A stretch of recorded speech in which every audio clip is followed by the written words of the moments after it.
sembah nuwun nggih wancaran Klaten bersinar wis diaturke ya. Iki jane biyen kowe lawan aku ngripta RSPD iki ya wis digawe lagu karo sapa karo bapak ibu. Iya, jaman wayang ning RSPD tahun piro kae 2003 2002. Iya. Saiki lali nute. Ya, wis ora apa-apa Kang Gareng. Apa le lan wis Kang ngaturake dewi panuwun wis bisa sowan ana ing halaman RSPD di Kabupaten Klaten.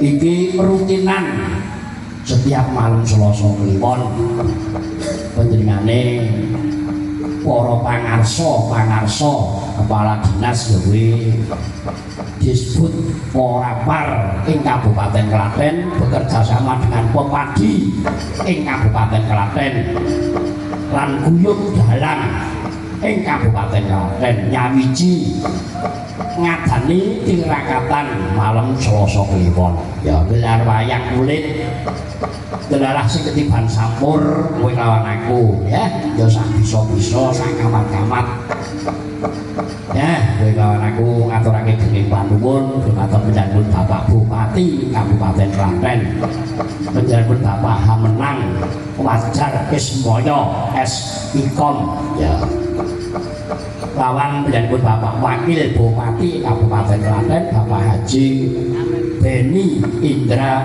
Ardianto Jatan Kantun sing mangarsai Selasa kliwonan penyelenggaraan Bapak Kepala Dinas Kebudayaan yawi disebut Porapar ing Kabupaten Klaten yawi penyelenggaraan Bapak Purwanto Esos MSI uga disengkuyung penyelenggaraan Joko Kabid Kebudayaan penyalipun Ibu Dr. Tri Indarti SPD MPD uga datang kantun penyalipun ingkang minangka kakurmatan Bapak Ki Mulyono Purwowijaya ingkang wis keparing sabiyantu kuwi nyukupi dana dhisik ya uga di streaming Sanggar Cemara Haji